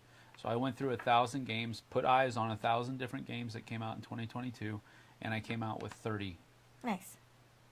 No, that's like what, 3? No, that's like 0.3%. That's not even a full percent of the games that were played, that were released, because I only went through 12 pages, and there were, I think, 35 or 40 pages of games that were entered into Board Game Geek as being released in 2023. Now, even some of those weren't actually released in 2023. They were, or 2022, both. I did the same thing for both. And then with 2023, I went through like 10 to 12 pages and came out with like 43 or 44 different games that I had played. And then from that, I made my short list, and from that short list, I made my top 10. So usually I try to cut that down to about 15. That these all have the ability to make my top 10, right, based on how I like them. And then from that 15, I'll put 5 out as honorable mentions or what have you, but then come up with my top 10. I also used my top 100 since I just made it this year, but I kind of did that on the back end. And on one of the lists, I actually used my top 100 as kind of the template for how I would rank those games. I still made some changes because I've played some of the games more, right, since having made that. Right, that's valid. So there's some interesting. There are plenty. But how many bad games are released every year? He says. Tom says. Right. That's true. Not all the games released are ones that you might be up your alley. They might not be what you mash for. Only a handful are truly cream of the crop. That's true, and that's always going to be true. But it's still just a drop in the bucket. It just tells you how many games are coming out every single year. That's crazy. 30. I think there were I can just look it up. There were, because I have Board Game Geek right here. Yeah, stop yelling. Are we boring you? I keep yawning today. Yeah, stop yawning. What's wrong with you? It must be near 10 o'clock. 11 o'clock? Advanced search is 10:22. Yeah, it's time for my second breakfast. So I get in there and I put in 2022 to 2022, and I do not select, I filter out expansions. And then I click submit. And that brings me to the first thing. I'll click Board Game Rank. So it orders them according to Board Game Rank. And there are 48 pages. Right. So 4,800 games are listed on Board Game Geek as being, it might be a few less than 148, because that 48th page might not have a whole 100. Sure. So we're looking around, let's just say 47. Let's be 45. super conservative. We'll say 4,500 games came out. I played 20. No, this is this 2022? Yeah. Yes. I played 20 of them. About 30, because it was like 29 or 30. I played 30 games out of 4,500 that were released. More than 4,500. That's a super drop in the bucket. I think that's better than the average Joe. So yeah, that's true. But I mean, just going through the highest ranked game from 2022 on Board Game Geek is Frosthaven. And then 12 places later, Heat. Pedal to the metal. So, in my estimation, I would agree with that. We just played Oathsworn, so that's pretty high up.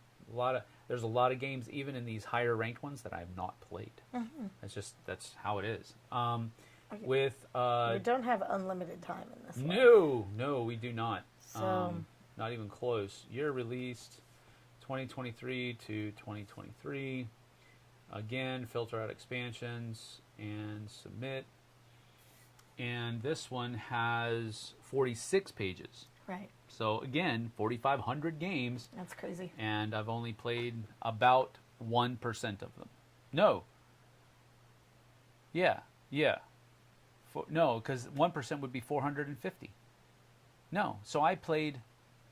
No, that would be 10%. 10%. So it is 1%. I've played 1% of the games that were released this year. And I'm making... That really puts things into perspective, frankly. Because it's only the ranking of the games that we have played. It is not the best of the year. No. And that's one of the monikers I really like to make whenever we're making those lists, because somebody else could have played a game that's a lot better. Right, but you haven't played it. But we haven't played it. Yeah, no, that's valid. So that is something. Oh, Earth. It's the second one. Oh, no, wait. I didn't, I'm sorry. I didn't click board game rank on this one. So I got to click it, see what happens. Hegemony, Legion Class, I haven't played it. Darwin's Journey, I have played that. But you didn't love it. No, I liked it. Oh. I liked it, but it's just too heavy. Right. I'm not going to come back to it. Earth, number 3. Voidfall, haven't played. Age of Innovation, haven't played. Witcher Old World, have played. Distilled, haven't played. The White Castle, JT has played that one. I haven't played it, though. Sky Team, Nucleum. So, yeah, we're going to be doing 2022, and then we're also going to be doing 2023. Those are the 2 lists we're going to record today, and then we'll be headed up there after we pick up some lunch as well, probably. Yeah, I was the one who told him to go, because I was like, just go. It's fine. You're not missing much. Well, could be true, but... And I even debated going and not going to the high school football game. I can easily send Daphne to drive him, and then she can go hang out with her friends, and then pick him up when he's done. Yeah. And I can stay and watch Christmas movies. I'm just saying. So there's an ulterior motive. It's an option. Get him out of the house so I can watch Christmas movies. No, I don't ever want you out of the house. But I will make you watch Christmas movies with me if you hang out. So... Mm-hmm. Or I'll put you to work. There is some truth to that. We have Christmas cards to write. We have things to do. So if he stays, I'll make him do all these mean things. By the way, Sam thinks I am the meanest person in the universe for making him handwrite notes on our Christmas cards. See? Look. I'm the meanest person in the universe because I said 4 to 5 sentences each. That's it. On 25 to 30 different cards. So? That's a lot of writing. I cut my list a lot down this year. Know, but I try. I usually do like 200 cards I don't out. like write the same thing over and over and I over don't again, either. So I have to put thought into it. I know you don't, but that's what I'm saying. It's not just this. 5 sentences. It's not this like, write it out and then copy and paste. It's like write out Joe, 25 Merry different... Christmas. I'm so grateful that you help me every day at work. You're a great friend. Next time, coffee's on you. Who's Joe? Jolene. Jolene? There ain't no Jolene, girl. There's a Jolene at church. There ain't no Jolene, though. Jolene. No. Jolene. There ain't no Jolene. I'm just saying, it doesn't, it's 5 sentences, it takes 2 minutes. He was so mad at me. I was not so mad. Okay, he wasn't I was sitting mad. there He was doing like, it, huffing and puffing. I was not happy, but I was not mad. Come on, it's super important.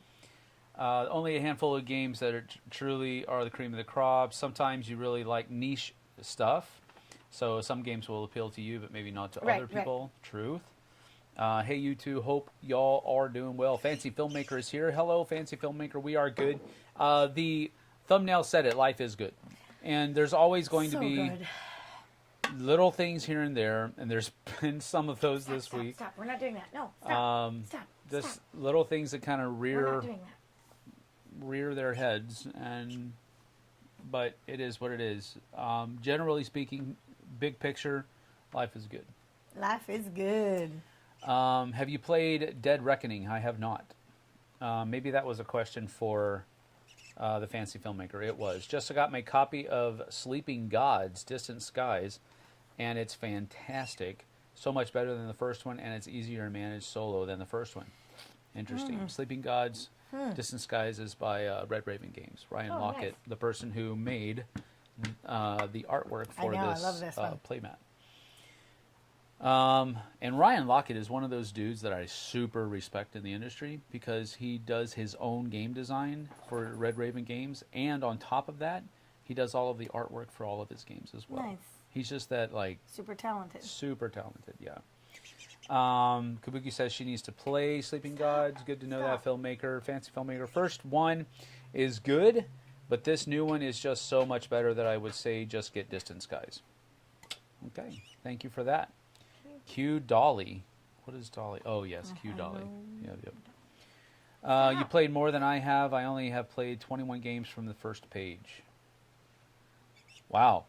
But 21 from the first page. 21 from the first page. That's all of the like hot games from this year, so that's pretty good. Stop? Strider, come. Hey. Both of you? Chill, dude. Lay down. Lay down. Lay down. Sorry. There he goes. Good boy. Yes, I know. Grunt. Bubba, make me sit down. I don't want to. Empires of the Void. It is a game from him that I feel is crazy underrated. Empires of the Void. Yeah. Let's see. Tom says, I just got mine 2 days ago. I'm assuming he's talking about the Sleeping Gods Distant Skies. Haven't even opened it yet. We are in transition. Moving my wife's office and her old office is becoming my gaming room. Or a gaming room, he says, super not nice. my gaming room. Super nice. That's an important delineation. Yeah, that is cool. We now have 2 gaming spaces. Yes. Yes, we do. Next week, we are doing our first game night, board game night at Steamers West. We usually do them at the church, but the church has been so busy lately, we have trouble scheduling a game night. It's been, what, 3 months? 3 months? Yeah, it's been ridiculous. 3 months. It's not ridiculous. It's great that the church is so busy. But it is ridiculous from our perspective because we want to be consistent and we want to be we want to have game nights, and it's just hard to do it when the church facilities are being utilized so much, which in and of itself is a great thing. We're not complaining about that, but we are excited to be doing this at Steamers West. Now, Steamers West is a local coffee shop that we support, and I say that specifically because there's at some places in town there's a espresso shop on every corner. We're not as bad as Seattle. We are not as bad as Seattle. Well, yeah, all the baristas actually keep their clothes on here. That's very valid. So we don't that's have also any very of those good. shops. And we don't want any of those shops. Please no. So that's cool, but there's espresso shops are a dime a dozen. And we have Steamers West we have 2 chains. Got Auto Mocha. Yeah, and then Dutch Bros. Starbucks. And Starbucks. So we have 3 chains. Starbucks is the only one that has. Starbucks has 3 locations. Auto Mocha has 1, 2, 3, 4. Yeah. Counting East Wenatchee, and then Dutch Bros has 2, 3. So it's still 3? not. Where's the third? There's 2 in Wenatchee and 1 in East Wenatchee. Oh, there is. I didn't. Oh. There's 3. Yeah, there is. So, but those are the only chains, and then there's a couple smaller ones. But Steamers West is a small, locally owned. Right across the street from the courthouse. Yeah, really cool building. Yeah, cool building, cool And owners, cool staff, great everything. People. Yeah. Really good people. Yep. So we're excited to have game night there next Friday. Yep. Everybody, if you're listening to this and you can make it to Wenatchee on Friday, December 15th, December 15th come from join us 5 for... to 9 p.m., you are welcome. Yes. Yep. So make a stop in Leavenworth on the way into town because they're having the Icicle Festival and the Christmas lighting, and then come to Wenatchee and come play games with us. Maybe just bypass Leavenworth. Right now it's like touristy. Everybody and their mother. He's making the face, and I'm like, oh, let's go. Everybody and their mother is up there. I used to like going up there for just a little sled hill. That was a cool thing. And amongst all the lights, yeah, there's too many people up there now. We'll go like on a Wednesday evening, Tuesday evening. Tuesday is the only evening we don't have anything. There's still going to be a lot of people. Thursday evenings. Nope, there's Nothing. There's no Tuesday evening. So that's coming up next week. And we're looking forward to that. And we're looking forward to the Dice Tower Cruise in January. Yes. I'm starting to dream about it. I'm getting super excited. Really looking forward to that. It's going to be fun. Oh, it's going to be fun. It's going to be good trip. Let's see here. My room, stay out. But, so that's what's coming up. We are...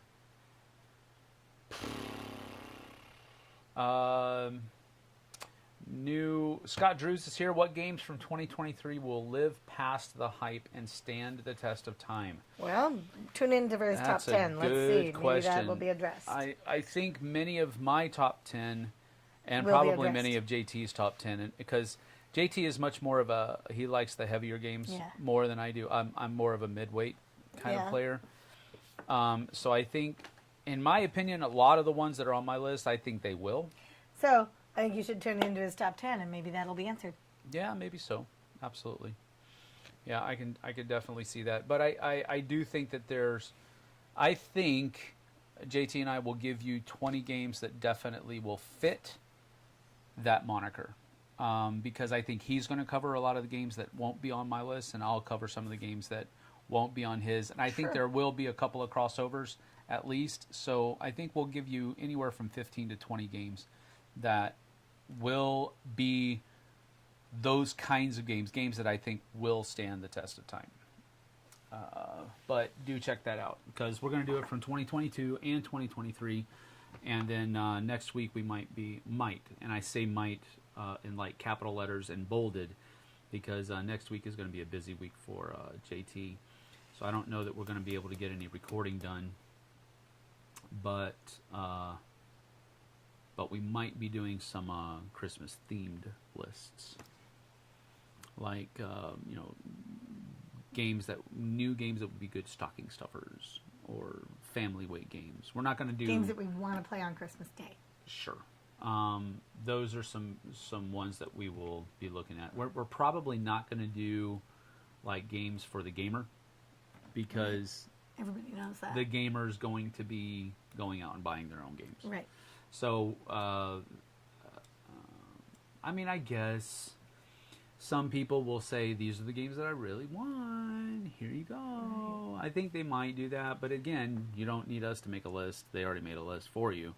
So we're not going to do the gamer games for that reasoning, that logic. But we'll do stocking stuffers, and we'll do probably family weight games. Probably twos. I think a 2 is a family weight game. 2 to 2.5. No, 2.5 might be too heavy. 1.5 to 2 weight. Yes, that's perfect. That's probably it. You should play Distilled before you make your list. I would love to. I just don't own it. So I can't play what I don't own. It might be pretty high on your list. I would imagine. And again, that's how lists go. You can only make a list based on what you've experienced. Right. And so there's so many games I've that tried to play as many of the games that I possibly can. And we'll take that those experiences, and that's what I use to make the game. And again, we'll revisit these next year. We'll revisit these next year, and we'll try to continue doing that every year, so that maybe we'll just keep a 5-year window. So in 5 years, we'll still come back to 2022. So in 2027, we'll come back to 2022. In 2028, we'll still come back to 2023. But then in 2028, we won't do 2022. Like, we'll keep that 5-year window. But yeah, Distilled is one that I've seen other people playing. It looks interesting, but I just haven't had a chance. Haven't had a chance to play. Well, I've had the chance to play. There's other things superseded it. They were playing. Berkey was playing a game of Distilled on Friday night at PAX Unplugged with a bunch of guys at the booth. I could have been there, so that's a chance. But I already had game night at the Queen and Rook Cafe that Michael from Third World Studios invited me to. So and I already told him I would go to that. So it superseded. Not that one thing was more important. It's just that I had already said I was going to do one thing. So that's that. All right. Well, we're about an hour and a half in. So let's go ahead and do our lightning round. And we'll do our lightning round for about 10, 15, maybe 5 minutes. I don't know, something like that. And then we'll be gone. Good to go after that because Aiden's about to go spend time with his mom. So we got to see him off. And then JT's going to be showing up here pretty quick after that, I think. So lightning round. Lightning round is where you give us 2 choices. And we must pick one of them. Or we have the opportunity to offer a third, more viable choice in our estimation. So that's how you do it. For example, if you say liver or onions, we could possibly say no, both together, liver and onions. That's a bad example. I would actually not say that. That's a bad example, but you get the concept. So that's what we're going to be doing. Have you eaten liver? Huh? Have you eaten liver? Oh, yeah. Cow liver? Yes. It is not my favorite thing. I don't love it. It is good protein, but I don't like the texture of the meat. The texture of the meat is really weird, so it's good. I don't love it. All right, Kabuki is first. Train or bus? Train. Train. I don't like driving unless. I spent many hours on a Greyhound too, but I don't love it. I have taken a Greyhound before, and again, it was not my favorite experience. If I'm driving, I want to be the one doing the driving. I don't want to be sitting there being driven. So I would definitely say train. My most recent experience on a train, however, was when I was a bigger person, and that made it interesting. So, because trains are not built for big people, they are built for that stairway. Average. Oh, the stairway, that's something else. That stairway. The experience of walking up steps and having all sides of your body rub against the sides of the steps. That's not something that I want to do again. Yeah.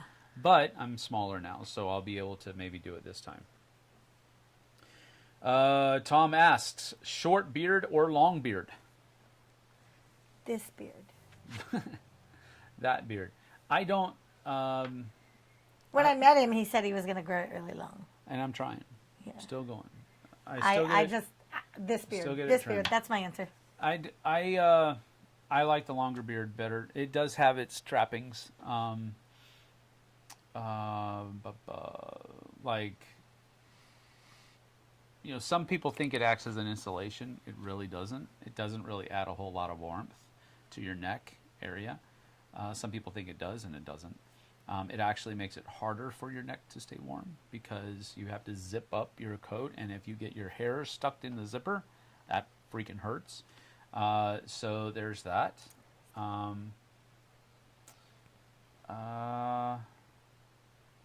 So there you have that. So I don't like shorter beards. I do like the longer beard, and it's good that she likes it as well because that way I can keep it. Sci-fi or fantasy? Or moaning dog? I like both a lot. I like both a lot because I think of some of my favorite books that are fantasy driven and some of my favorite movies that are sci-fi. So, what would you say? I'm probably, I don't know. My thing okay, is... so you got to put Star Wars in there. But then I also, Star Wars is sci-fi. But my fantasy realm, okay. For books, I'm going to go fantasy. Okay. And for movies, I think I'll go sci-fi. I'm going to say that I think an amalgamation of the two is the best, and that's what I think Star Wars is. Really? You don't think it's sci-fi? Star Wars, well, it's sci-fi fantasy. It's not fantasy. It is fantasy. Jedi Knights going against the evil Sith Lords. Yeah. Yeah, and witches, and from the Dathomir witches, and knights, light swords. Come on. It's fantasy. But it has that science fiction element in it because Right. it's in space and Right. it's ships flying around and all that. Right. So it's sci-fi and it's fantasy and it's put together, and that's what I think is the best.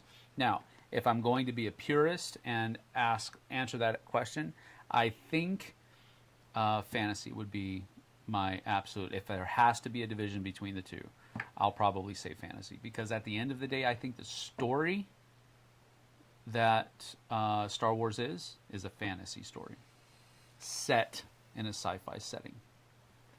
So and that's really what I'm drawn to. Yeah, I love the laser swords and shooting lasers and all that other kind of ships and all that kind of stuff. I love all that, but I think and I love that setting. But I really think the story is what people are drawn to, and it's a fantastical story. So, too many nature games or not enough? We have quite a few, actually. But I would say we have more non-nature games. Okay, so not enough. A lot of nature games are heavier as well. Oh, well then I probably don't like that. I'm going to say that there's the third, and I think there's just We're good. We're just good. right. Yeah. I think there's a good amount, and I don't think there needs to be fewer or more. Subtitled or dubbing for movies?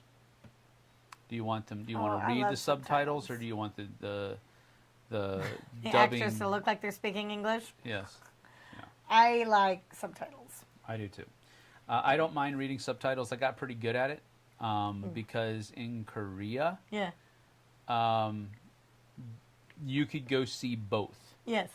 You could actually Same go in see Czech. movies that were in Korean that had English subtitles, and then you could also go and see movies that were in English with Korean subtitles. And I would still try to read the Korean subtitles because at the time I was learning how to do it. Yeah. So it was good practice.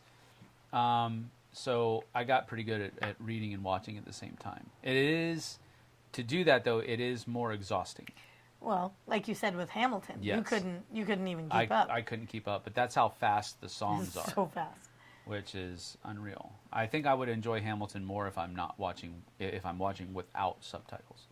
Oh, So, watch the second half of that. I like watching with subtitles. When I was in the Czech Republic, yeah, I like it with the subtitles. yeah. Christmas or Halloween? Christmas. Christmas. And I'm more of a Christmas fan than Halloween fan as well. And again, it kind of goes back. It's kind of a tie-in to what we were talking about earlier. It's just some people just go too far. And The amount of people that are at Halloween now that intentionally try to scare other people or creep out other people, or like, I'm grateful my kids aren't trick-or-treating anymore. I mean, the boys did, but I'm grateful that, like, I'm not going through neighborhoods, because I see videos all the time of people hiding in bushes or trying to creep people out, or bloody, creepy stuff, and I don't like that. Yeah, me neither. That being said, I do love. I've taught preschool in many years in non-religious schools, and the past 2 years have been at a Christian school. But the non-Christian schools, I loved Halloween with the kids because they'd get all dressed up. But Christmas. I'm also Christmas as well. French toast or waffles? French toast. Yeah, me too. Waffles are good, don't get me wrong, but sometimes they can be a little bit too crunchy on the outside, and I like them to be not crunchy. What do you put on your French toast? French toast? Just syrup? Butter, syrup.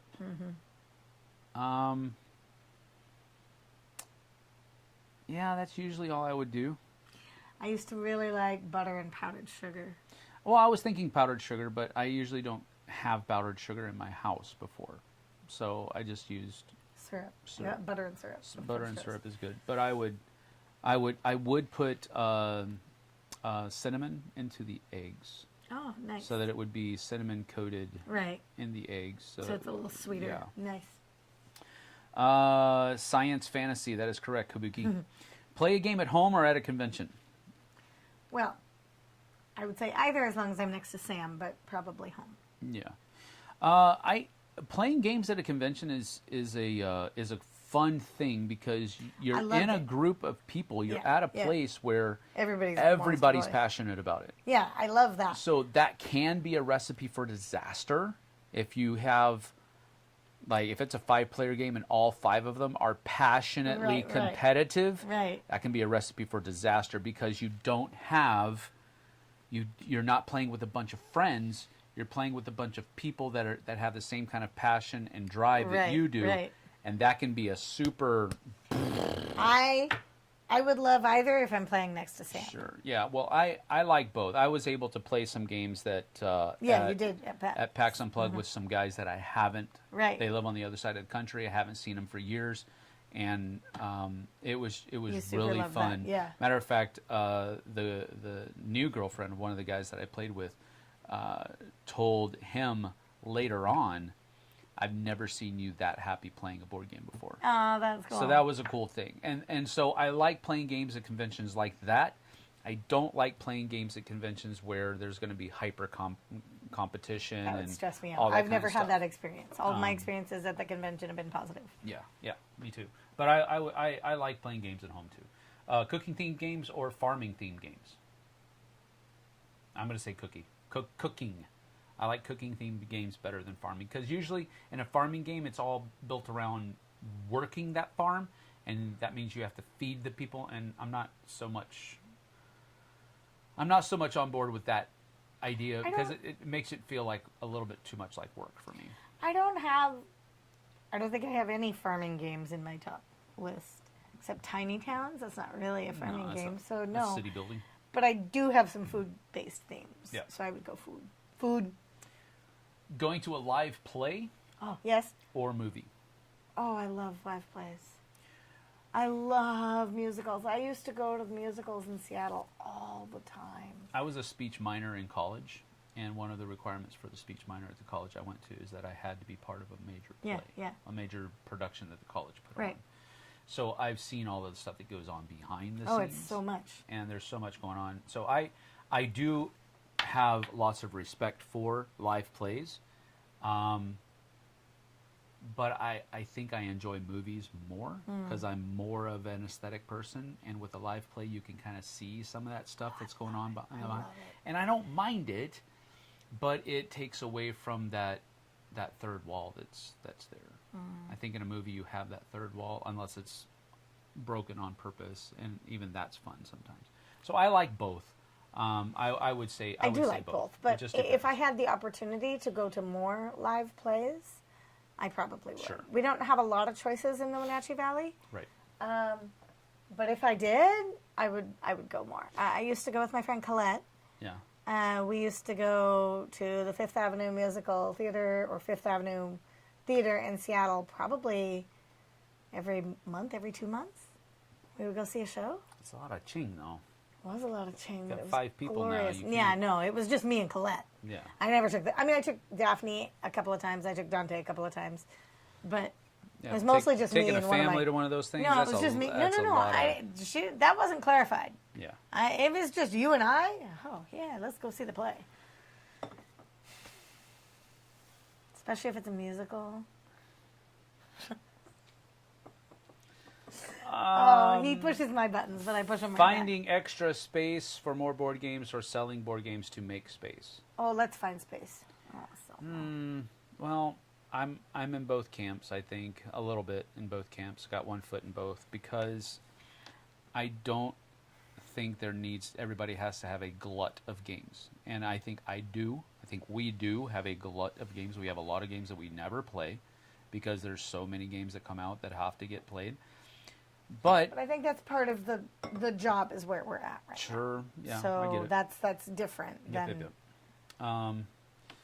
Kabuki Kid says, I'm all about waffles and I like them crispy. Oh, really? I also never like butter on my waffles, pancakes, French toast. I always put it aside as if it was served that way. So what do you put on it? Are you peanut butter? I don't know. Are you Cinnamon is a must, Scott Drews says. On French toast? French toast, Yes, yeah. I agree. 1 4-hour game or 4 1-hour games? 4 1-hour games, please. Yeah, that's definitely. It depends. Please, It depends on please. the game. If we're talking about like a TI4 and I'm Right. not having to teach the game, I will probably choose that as a special Hogwarts day. Battle is a long game too, but Yeah, that's true. I would say where I'm at currently, 4 1-hour games would be so much better. I'm kind of there as well. I think, but I'm not opposed to doing the 4-hour game. Mm-hmm. But I think more often than not, it's going to be those 4 1-hour Aiden's experiences. got to get going. Yeah, I know. We got to get going. But a couple other things. Kabuki Kid said feeding the people is included in a cooking game. Yes, it is. Well, yeah, In a but it's different not way, a but it's requirement. It's not a mechanism. It's not a requirement. Straight horror movies or comedy horror movies? Well, I don't watch horror movies at all. Violent Night is co- a it is horror. No, it is a ish. comedy. I horror know, movie. and that's what I'm saying. So that's where you would fall. If you're gonna watch horror It better be a comedy or horror. gore, it better have some comedy to it. Make it super better not tongue in cheek. have some. It better be like fully like Traveling to violent, see friends or have them come to visit you. both. Yeah, I'm on both that ways. I do love being the hostess. So Kabuki Kid says just syrup no, just on syrup. her waffles. Really, Just syrup. no butter. Just Waffles syrup. are good for that because they have those little pockets that hold the syrup, so that's good. JT says I prefer 2-hour games. Thank you, Perfect. Captain Mathematics. That's perfect. That's awesome. I'll take my 4 1-hour games. Thank you very much. Yeah, that's probably true.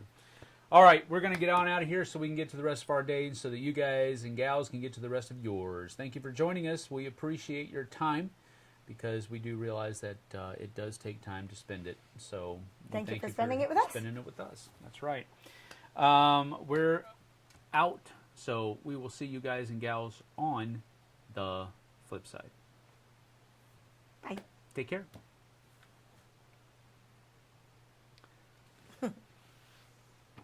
2 2-hour games.